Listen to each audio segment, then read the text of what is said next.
Good evening.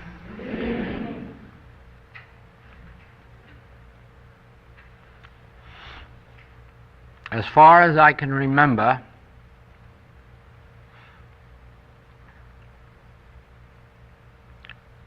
this is the very first class I have ever conducted, about which I can truthfully say I'm sorry to see it come to a close tonight. Never before, well, I know I've never said it, but never before have I felt it. Always before, Saturday night has been the most glorious night in the world for me. After Saturday night, I could dance in the street. And there is a reason, a very definite reason for this. I believe that for the first time in all of the classwork that's been going on since 1947, I believe that the principles of the infinite way have been understood by you. And I have never felt that way before. You see, the major principles of the infinite way, of course truth, is universal, and in mystical truth there is no such thing as an original idea. But in healing principles, the infinite way is an unfoldment of certain principles that have never before appeared in religious literature of any nature, whether it was mystical, orthodox, or metaphysical. And I have never been able to convey that before, because the students were either listening to me through their Christian Science background or their unity background or their mental science background, and not able to penetrate through to these specific principles. I know this, that if these principles had been understood by our students, we would have practitioners in every city where students have ever come from. And the only reason we haven't is because these specific principles have not been grasped, have not been understood, and therefore could not be demonstrated. Now,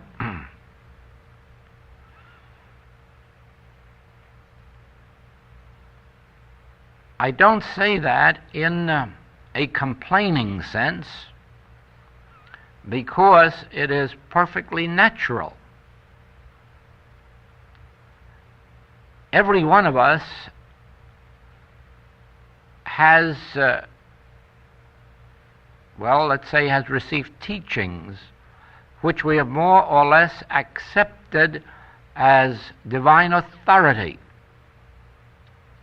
And it makes no difference how mistaken those teachings may be, we find it impossible to dislodge them from our thought, from our being.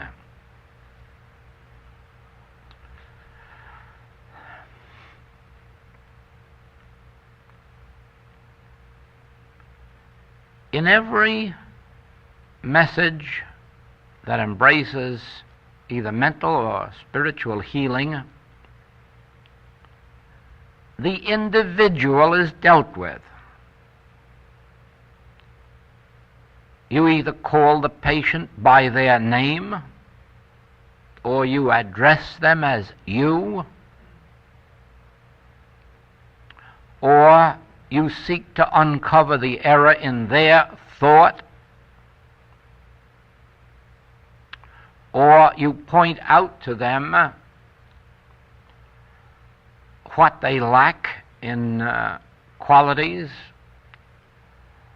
you should be more loving or more grateful or more forgiving, so forth and so forth and so on. Always you. And even in silent and absent treatments, the patient is the one who is being treated. And that follows in every teaching except this one. And the only reason there is an infinite way, the only reason there's an infinite way book, the only reason there's an infinite way activity is that when these principles revealed themselves to me and I was able to do fine work with them, I wasn't able to convey it to those who were reading other literature because they missed the point. Then, after we started and students began coming to lectures and classes, they still read this literature one day and somebody else the next day, and next week somebody else, and probably 3 or 4 on the same day. And so it never became apparent to them that there were certain specific principles that had to be embodied or embraced in their consciousness and practiced. Now it appears, after these many years, that there are, first of all, more students who are confining themselves to the infinite way writings and beginning to perceive these specific principles. Also, there are more students actually practicing these principles in contemplative meditation and in treatments, and therefore, looking out from up here, the atmosphere is clearer. When I first started classwork, our classes lasted 2 weeks, and the reason was that the first 4 nights I made no progress. In front of me were Christian Scientists, Unity students, New Thought students, and I'm sure the Christian Scientists were all waiting for me to begin to hammer away at Mrs. Eddy or the board of directors or knock organization, and they had their mental walls up. I don't know what the Unity students or the New Thought ones expected, but I know that I would sit up here and just feel a mental wall out there, and I knew I wasn't getting through. Second night was slightly easier, but the third night there was a letdown and peace began. They began to have confidence that I wasn't sitting up here with snowballs or rocks in my pocket. And by the 4th night we got started into the classwork. But here,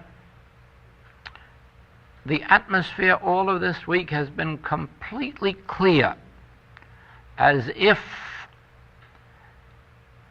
you heard these principles and were responding to them, accepting them. And that's why I feel I could go on, and within another week or 2, we'd have this whole thing so clear that we'd probably have to publish a list of practitioners too. You see, in the history of the world, there have been some few hundred people who, by the grace of God, have received spiritual illumination to a sufficient extent to make it possible for us to consider them as mystics. And there have been a few thousand people, or maybe tens of thousands of people, who have, by grace of God, received a touch of the Spirit, and these, of course, represent the saddest element of society. You read about those in Dr. Buck's Cosmic Consciousness, the people who have had one touch of the Spirit and never could regain it again, didn't understand it when it came, didn't grasp the meaning of it or the significance of it, and never again could have the experience repeated. But all the rest of the world has had to go through life without illumination. Now, this isn't necessary, because with an understanding of the truth of being and a consistent living in that principle, the spiritual centers are opened, and it is possible for, if not everybody, at least everyone who earnestly turns to a spiritual teaching, to receive a tremendous measure of light. The degree of that, of course, varies with the individual and with the use they make of it after they receive it. Now,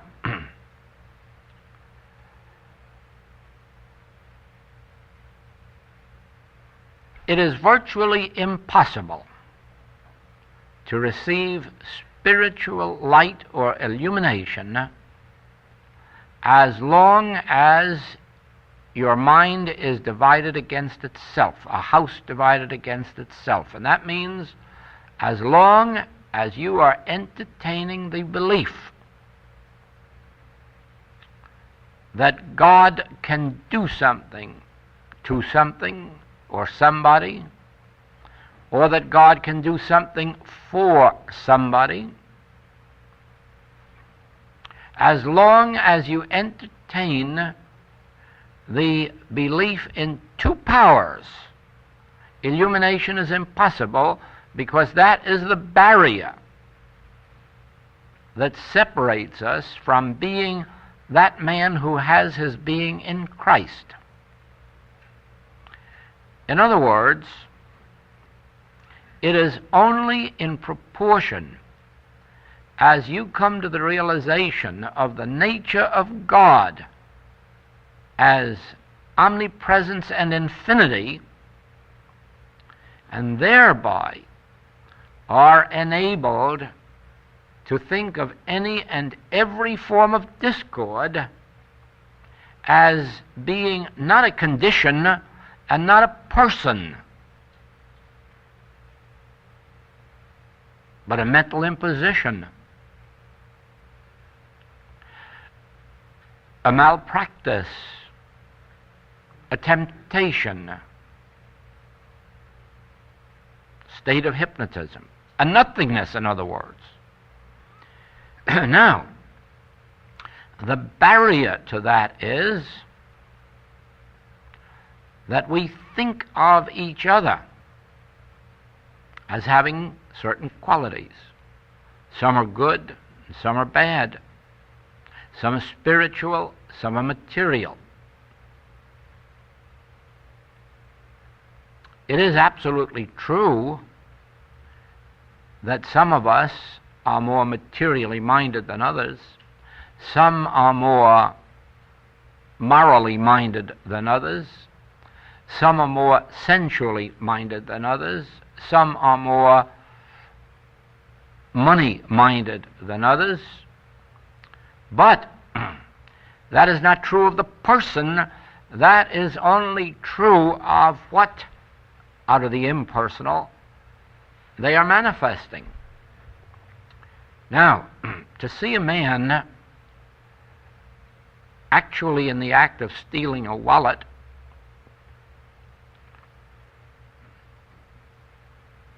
you would have to be kind of foolish not to know that wrong is being done, that you are witnessing a form of error. But as long as you would call that man a thief, you cannot open your consciousness to spiritual illumination, because you can't be entertaining truth while having your mind filled with error. A truth and a lie cannot fill the same space at the same time. Therefore, if you do behold a man in the act of stealing a wallet, be sure that you have no thought about him whatsoever, but remember quickly, yes, this is it, the carnal mind in action. And thereby you have impersonalized it. You've taken it away from the person and placed it out here in space. And the moment you've done that, it dissolves. It has no more avenue of expression. It has no more person through whom to operate. Of course, the next step is, after impersonalization, nothingizing. That is, realizing that a carnal mind could not be constituted of God qualities, or otherwise it would be eternal and immortal and as good as God. Therefore, if it isn't created by God, it wasn't created, and so it can only exist as a state of illusion or a state of belief or a state of hypnotism. And you have completed your treatment. You may or you may not have healed that individual. His own receptivity may have something to do with whether or not that realization heals him. But you would have kept your own mind pure, full of truth, and therefore open to spiritual illumination, which could not have happened while you were holding a person in condemnation. Now,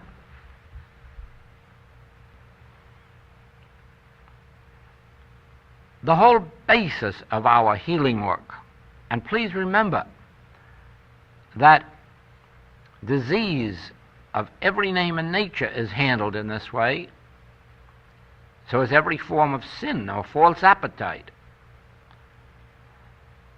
So is unemployment, and marital relations, and employer and employee relations, and capital and labor relations. Unless you are able to hold no one in judgment, you cannot bring about spiritual peace. Now, you might sit at a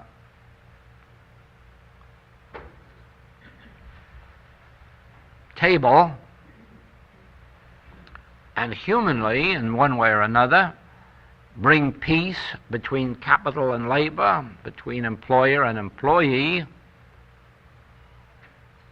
but you could not bring spiritual harmony into that scene, because in your mind you are accepting one side as right and one side as wrong. And in the whole of the spiritual kingdom, there is not a right side or a wrong side. There is only a spiritual side, which is in eternal harmony. When we'll just take it at its very lowest level. When we go into prison to do work of any nature at all, and we have no right to go in as infinite way students unless we have reached this understanding, we are not going in to reform anybody, nor are we going in to regenerate anybody, nor are we going in to teach anybody.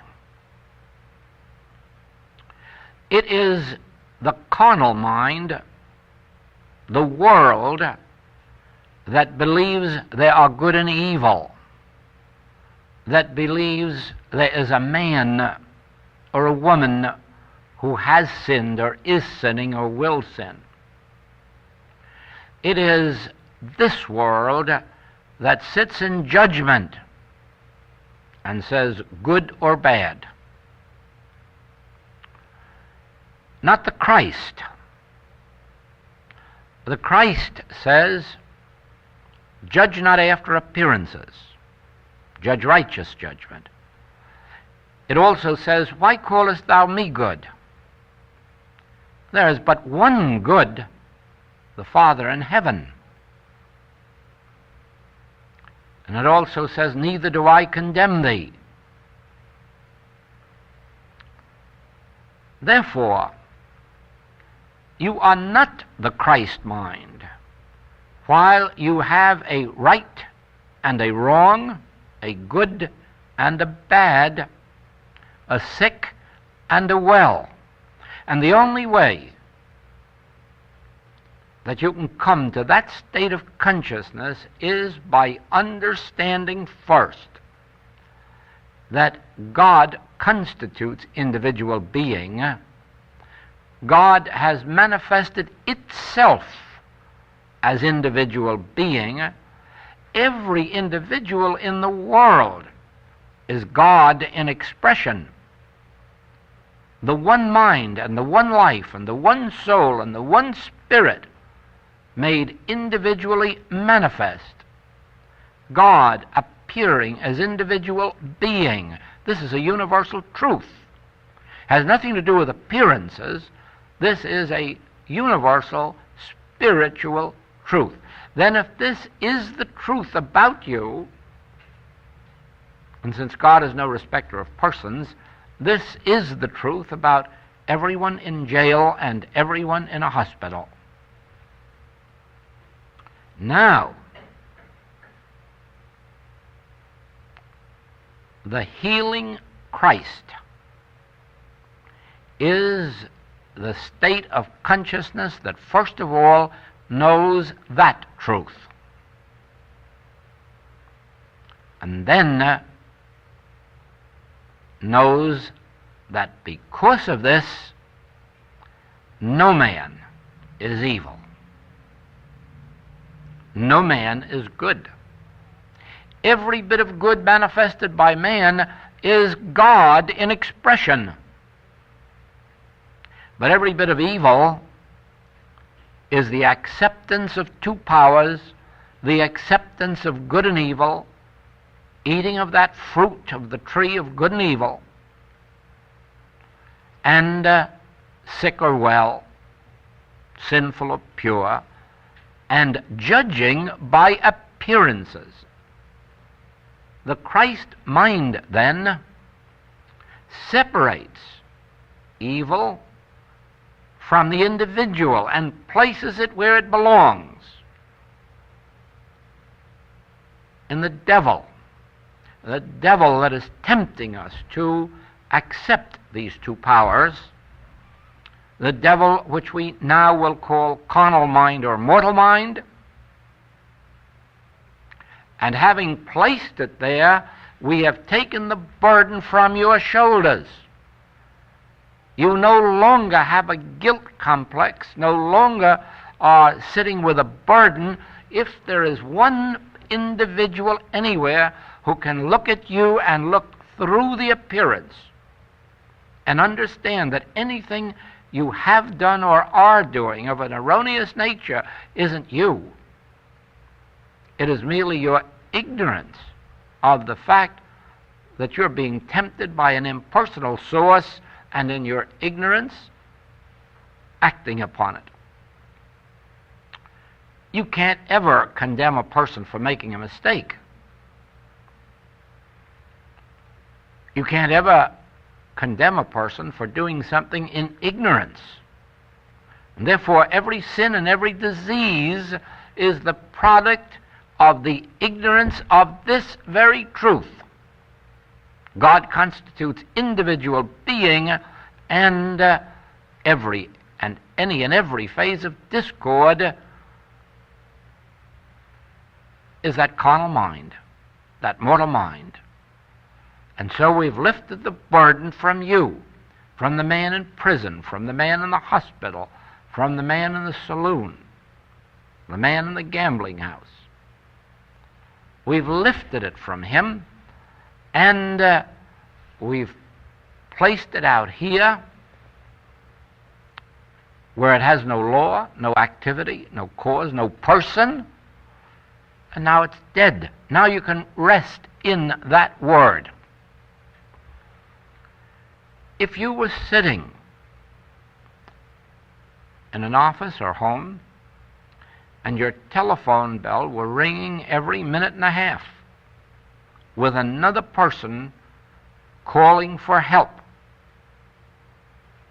your entire treatment would take place between one call and the next call. And you could keep that up all day and all night. Because no matter what was said to you from out there, you would not be connecting it with a person, but with this impersonal carnal mind. And you would be nothingizing it even while they're talking.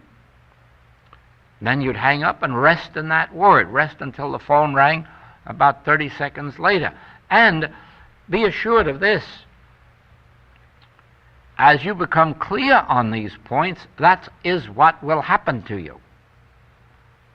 That is what happens to every individual who comes to the Christ state of consciousness. They draw unto themselves all those who want to be released. From what? Condemnation, ignorance, sin, fear, darkness. They are drawn to the light. You don't have to advertise. You don't have to let it be known what you know or what you're teaching. You don't have to wear a robe. Be as you are now and never speak about your religious convictions, and you will still be hunted down.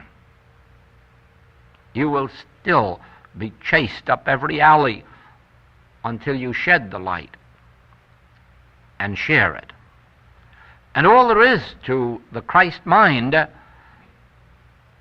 is the mind of an individual who does not have two powers, who does not sit in judgment or condemnation on any person or thing.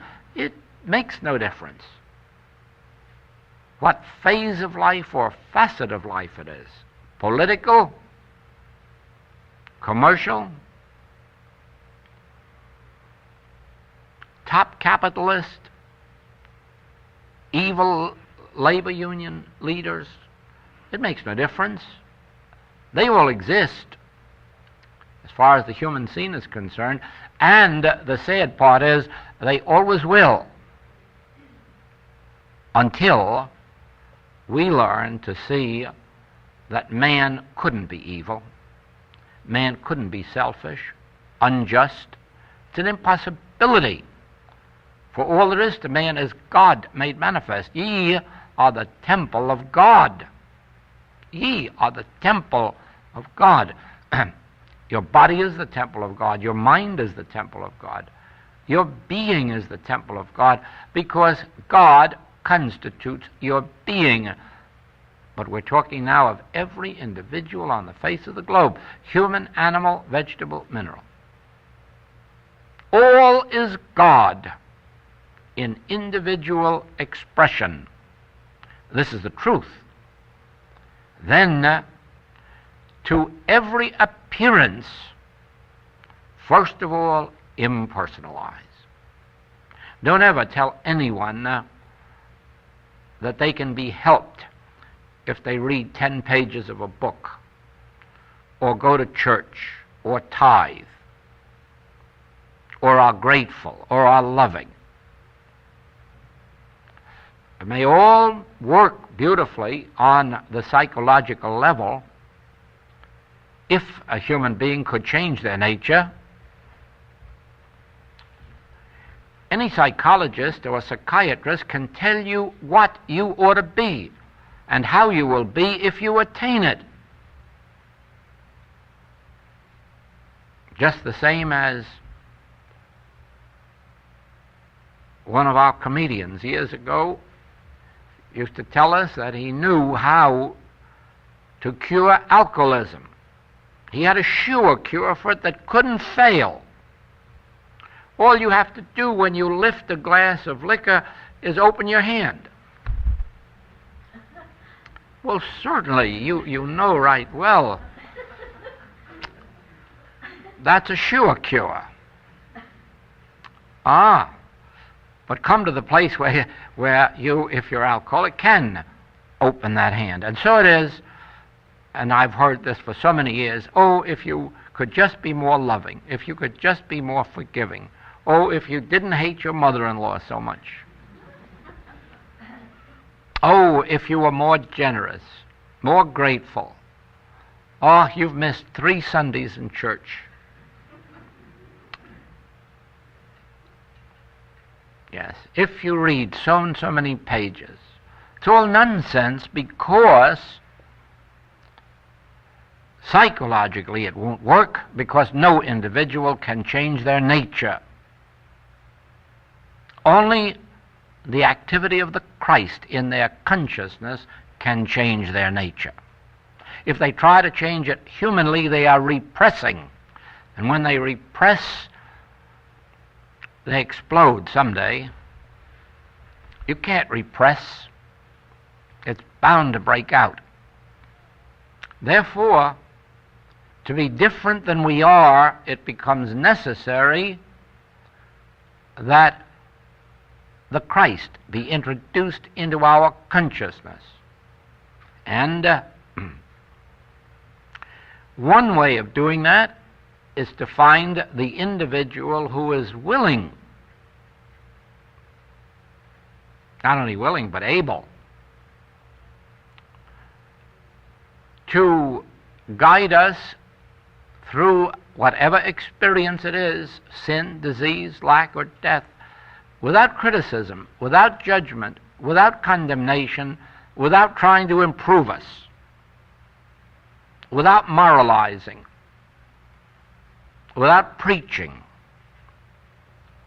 but to be able to hold steadfast in the realization this has nothing to do with you. This is an activity of that carnal mind, that belief in good and evil. It's a hypnotic suggestion. It's just nothing but a mental imposition that has nothing to do with a person. And in the final analysis, it is the fleshly mind, or the arm of flesh, or nothingness, and does not have to be fought or overcome, just recognized for its nothingness, and then rest in that word. Here you have what is actually the secret of the healing work of the infinite way. This is how it is accomplished. It has nothing to do with prayers that try to influence God. It has nothing to do with finding somebody that is so holy that God is going to do something through them that God won't do through someone else. It has to do with specific principles. Now I can tell you this. The very moment that you fully grasp the idea that all evil is impersonal, that very moment your consciousness is ready to be a transparency through which God appears. The Christ is made manifest. Your consciousness cannot be a transparency while it is double-minded, while it has good and evil in it. It cannot.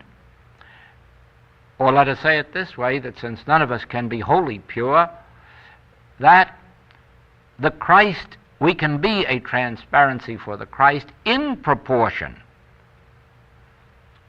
as we are able to impersonalize all evil.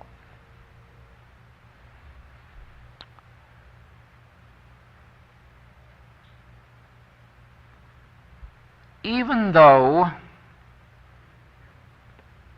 this truth was a part of my consciousness and I was doing healing work with it, I didn't consciously know it as a principle until I had been appointed first reader of Christian Science Services in a prison. And my first Sunday in the desk was the most miserable experience I ever had. Science and Health, every time I tried to read from it, wanted to jump up and hit me in the face. And I finally had to do that with it. Sorry, I'm sorry. But I did. I had to hold it firmly. I was so convinced that it was jumping up at me or trying to. And I had some help after it that didn't help. The second Sunday was just as bad, and so was the third.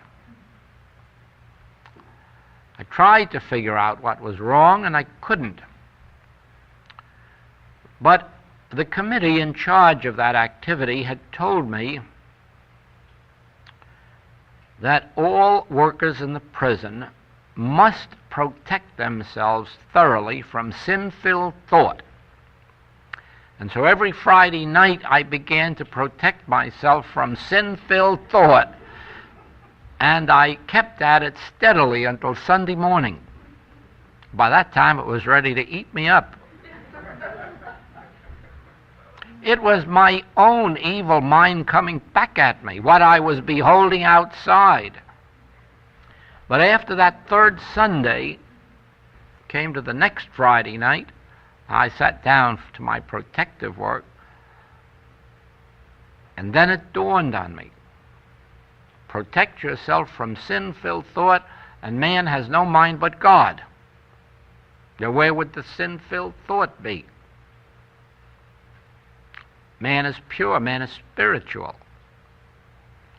And then this whole thing flooded me, that I was the fellow who was putting evil out there. And you can imagine what happened later when I learned that one of the men out there, at least, was completely innocent of any crime at all. I'd been railroaded by an attorney and a judge. And here I was protecting myself from his thin, sin-filled thought.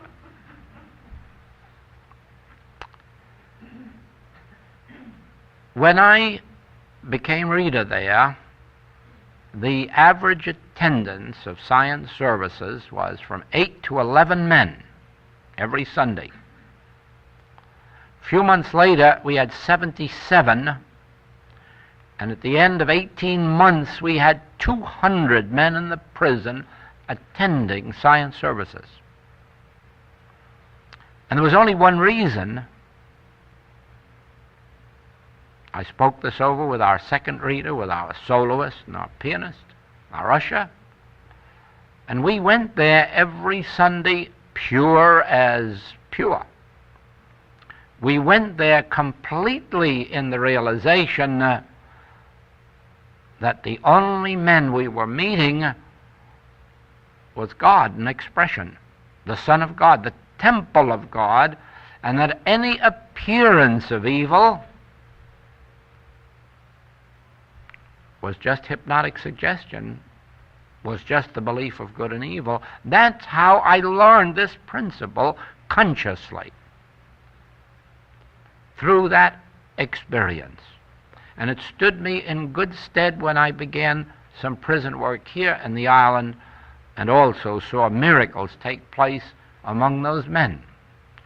So much so that the assistant warden here has written me a letter stating that if only a few men in Honolulu would do for the men what I have done, they would have no prison problem. And I did nothing for them. They've never had money from me or food or anything of any nature. All they had was this, that ability to realize that regardless of the nature of their crime, it wasn't their fault and it wasn't them.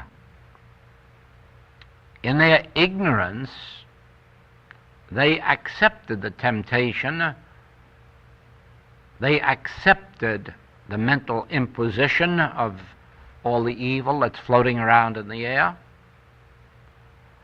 But you see, we do the same thing with disease. We accept the temptation that's in the air. Somebody says there's an epidemic and we have to get sick. We've accepted the temptation. We've accepted the mental imposition, which we have the power to reject. The world doesn't, because it doesn't know the truth of impersonalization. That's why it has no defense against sin or disease, or lack or limitation. It has no defense. It is still being taught that if you just go to church regularly or tithe or pray upstairs, but you see, it all doesn't work. And they do not have this principle. Now, this is the principle through which we function. And this is the reason why our meditations can be successful. And it's also the reason why, when it's not successful, we can know that we're double-minded and we're sitting there in judgment, criticism, condemnation. In other words, we have not fulfilled the teaching of Jesus Christ, which says, when you go to the altar to pray, and there remember that any man has aught against thee, get up first, make thy peace with thy brother, and then return to the altar and offer thy gift. So it is. You can't go into meditation because you can't be at peace as long as you have not purified yourself. And don't forget that you can't purify yourself once and stay that way any more than you can take a bath once and stay clean. Purification is a continuous process. And I don't mean for a year or two, I mean forever, as far as I'm concerned. It is a praying without ceasing, because the world mesmerism is terrific, and it will reach through into your consciousness unless you are alert and are able quickly, constantly to impersonalize. Once you can do that, you can meditate, because then your mind is not warring with anybody or anything. The mind will be still if there's no warfare, but there's always warfare if you have two powers, if you have good and evil, if you have desires, if you are still struggling to attain or achieve something, the mind can't be at rest.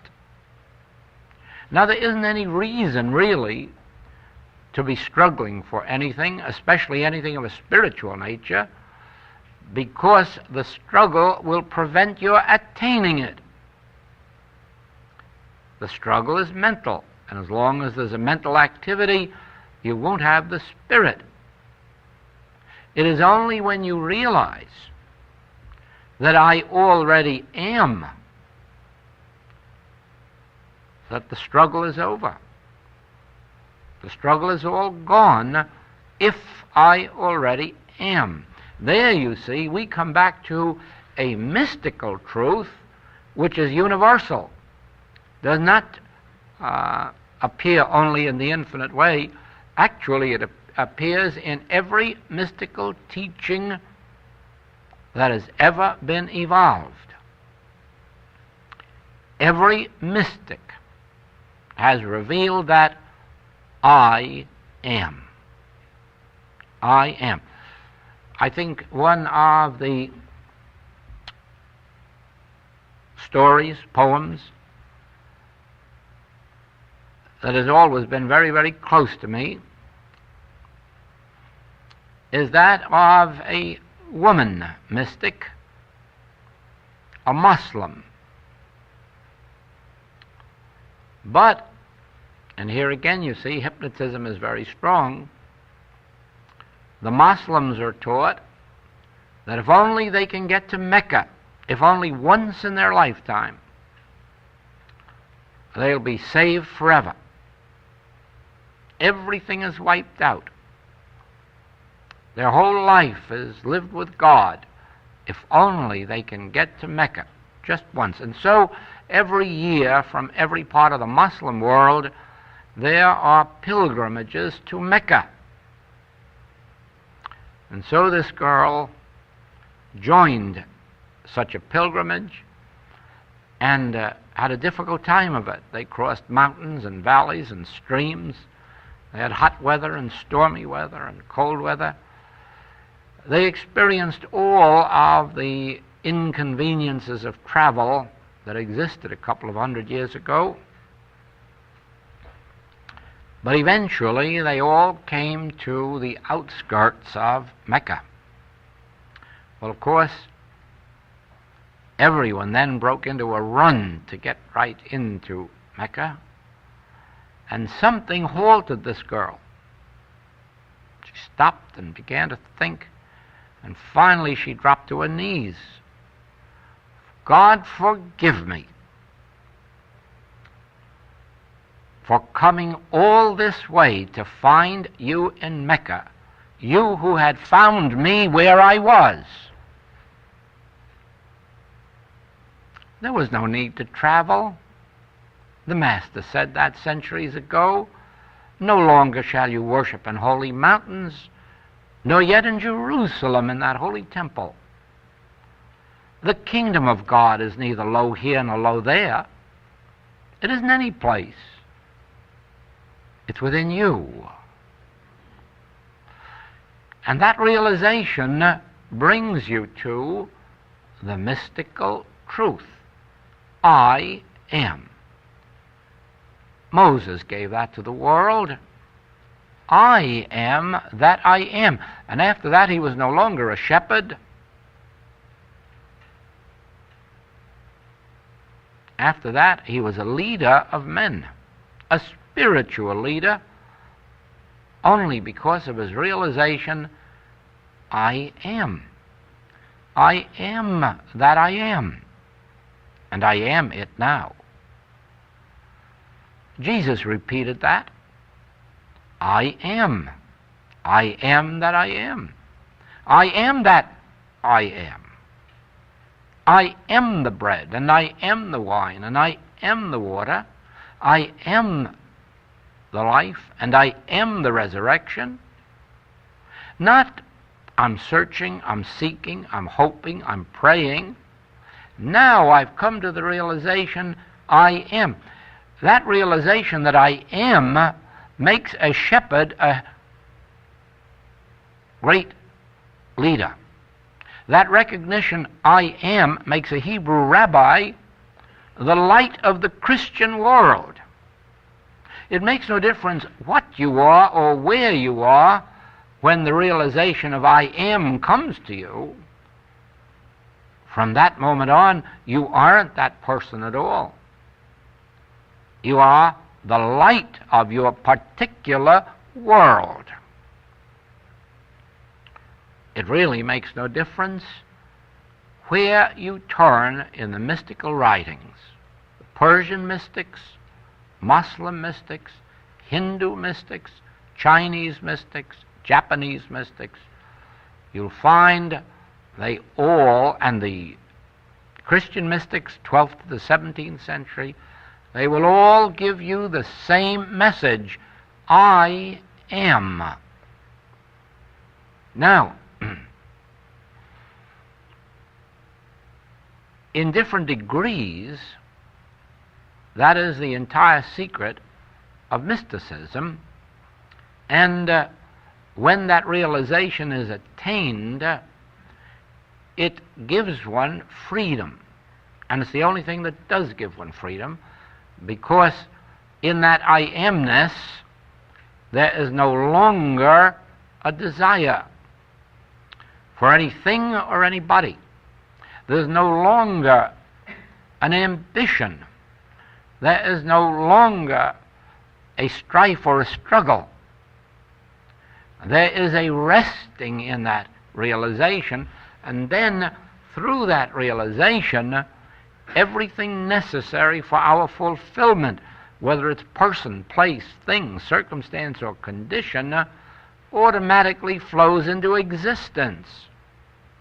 But you will find this, I know: you will more easily rise to the mystical experience after you have made a specific practice of impersonalizing and nothingizing. The very moment that you are not fighting powers apart from God, you are resting in I amness. 23rd Psalm: the Lord is my shepherd. He had nothing left to fight for, because if the Lord is my shepherd, I shall not want. Rest in that word.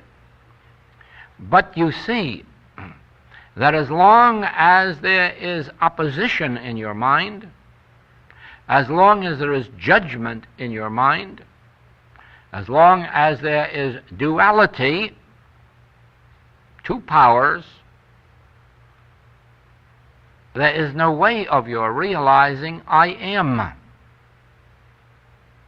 It is only when you have learned to impersonalize and nothingize that your consciousness is so clear, so transparent,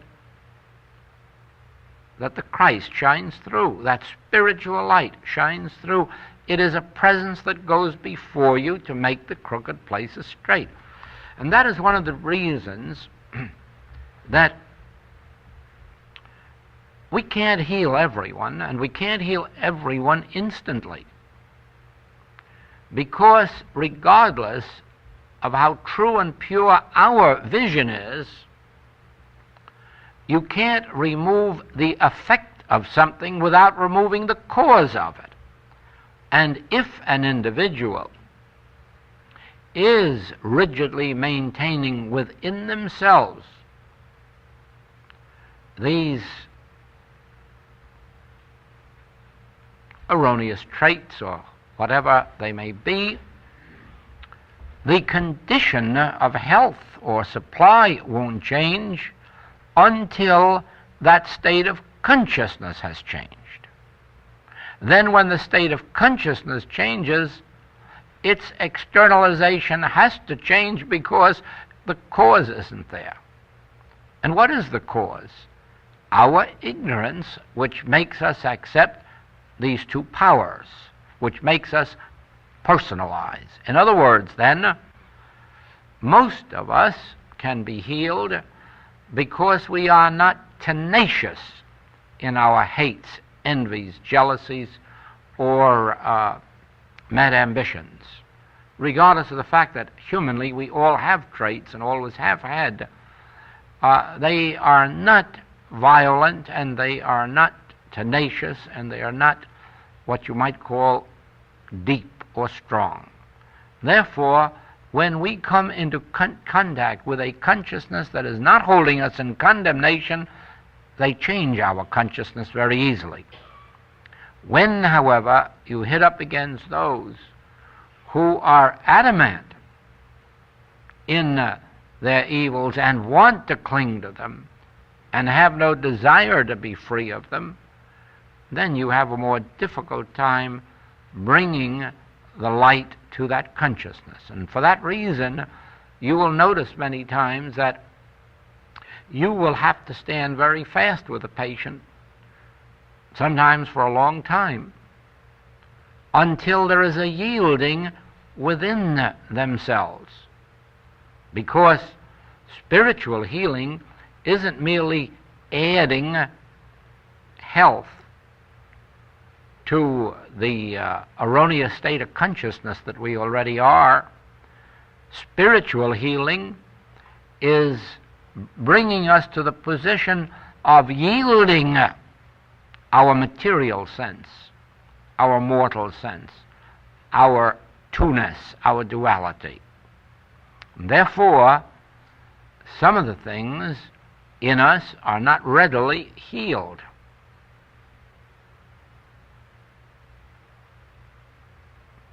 Very often, as students take up a study like this, they find conditions in their body changing and improving, and wonder why one thing or another thing persists while all these other things have cleared up. There's only one answer. They have not yet come to the complete surrender where they are willing to grant that God constitutes your being and you are wholly pure. And that means you and you and you and you. Because when they come to that point, then they find that discords rarely abide in them, except such as we bring upon ourselves by continuous violations of natural law. Well, there you are again, and it's time to rest again.